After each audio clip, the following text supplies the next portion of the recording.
ഇന്ന് സൺഡേ സ്പെഷ്യലായിട്ട് എൻ്റെ വീട്ടിലേക്ക് വന്നേക്കാണ്. രാവിലെ പൊന്നൂസിന് സൺഡേ ക്ലാസ് ഉള്ള കാരണം അതൊക്കെ കഴിഞ്ഞ് ഉച്ചയ്ക്കത്തെ ഫുഡൊക്കെ കഴിച്ചിട്ടാണ് ഞങ്ങൾ വീട്ടിലേക്ക് വരാറ്. ഫുഡൊക്കെ കഴിച്ച് കഴിഞ്ഞാലും കിച്ചണിൽ പോയിട്ട് എന്താ ഉള്ളതെന്ന് തപ്പണം, അത് നിർബന്ധം. അത് പിന്നെ അങ്ങനെയാണല്ലോ, കല്യാണം കഴിഞ്ഞാൽ പിന്നെ വീടെന്ന് പറയുമ്പോൾ ആദ്യം ഓർമ്മ വരെ ഫുഡ് ഇടുക. പൊന്നൂസ് ചെറുതായിരുന്ന സമയത്ത് ഞങ്ങൾ സാറ്റർഡേ ഇങ്ങോട്ട് പോരുമായിരുന്നു. ഇപ്പോൾ പിന്നെ അത് നടക്കാറില്ല. ഇപ്പോൾ വീട്ടിൽ വരെ ഒരു സ്പെഷ്യാലിറ്റി കൂടി ഉണ്ട്. എനിക്ക് പുതിയതായിട്ടൊരു നാത്തൂനെ കിട്ടിയിട്ടുണ്ട് കേട്ടോ. കല്യാണം കഴിഞ്ഞിട്ട് ഇപ്പോൾ 2 മാസമായി. ഞങ്ങൾ തമ്മിൽ 3 വയസ്സിൻ്റെ ഡിഫറൻസേ ഉള്ളൂ. അതുകൊണ്ട് തന്നെ ഞങ്ങൾ ശരിക്കും ഫ്രണ്ട്സിൻ്റെ പോലെ കേട്ടോ. കണ്ടാ, കിച്ചണിൽ കയറാത്ത പലരെയും നമുക്കിനി കാണാൻ പറ്റും. എനിക്കുണ്ടല്ലോ എല്ലാവരും കൂടി പുറത്തു പോവുക, എല്ലാവരും കൂടി ഒരുമിച്ച് ഫുഡ് കഴിക്കുകയൊക്കെ ഭയങ്കര ഇഷ്ടമാണ് കേട്ടോ. സോ ഓരോ സൺഡേയും ഞങ്ങൾ ഓരോ പ്ലാനിങ് ആയിട്ട് വരും. ഇന്ന് എല്ലാവരും കൂടി ഒരുമിച്ച് കുക്ക് ചെയ്ത് ഒന്നിച്ചിരുന്ന് കഴിക്കാമെന്ന് വിചാരിച്ചു. ഇടയ്ക്കൊക്കെ ഞങ്ങൾ പുറത്തുനിന്ന് വാങ്ങി ഒന്നിച്ചിരുന്ന് കഴിക്കും. ഇന്ന് ഞങ്ങൾ പത്തിരി വറുത്തരച്ച ബീഫ് കറിയാണ് കേട്ടോ പ്ലാൻ ചെയ്തത്.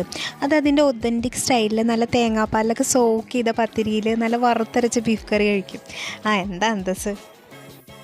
സംഭവം എന്താണെന്ന് വെച്ചാൽ നമ്മുടെ പത്തിരി ചിറ്റിപ്പോയി ഗൈസ്. ഈ ഷേപ്പ് കാണുമ്പോൾ തന്നെ അറിയായിരിക്കും എന്തൊക്കെയായിരുന്നു സംഭവം. എൻ്റെ പ്ലാനിങ് ആയിപ്പോയി. സാരില്ല, ചിലർക്ക് ശരിയാവും, ചിലർക്ക് ശരിയാവില്ല.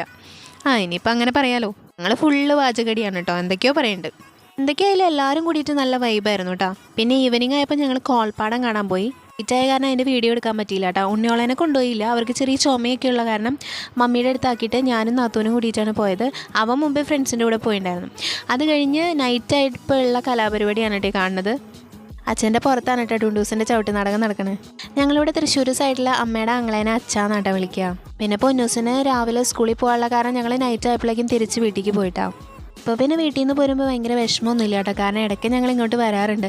എന്നാലും പോകുമ്പോൾ അച്ഛനും ആൻറ്റിക്കും മമ്മിക്കും പപ്പയ്ക്കൊക്കെ ഉമ്മയൊക്കെ കൊടുത്ത് ഭയങ്കര യാത്ര പറച്ചിലൊക്കെ പറഞ്ഞിട്ടാണ് ഞാൻ വരിക. ചേട്ടൻ പറയും നിൻ്റെ യാത്ര പറച്ചിൽ കണ്ടാൽ തോന്നുന്നു ഇനി 1 മാസം കഴിഞ്ഞിട്ടാണ് വരികയെന്ന്. അങ്ങനെ നൈറ്റ് ആയപ്പോഴേക്കും ഞങ്ങൾ പോയി. ഇത്രയേ ഉള്ളൂ കേട്ടോ വീഡിയോ. ടാറ്റാ.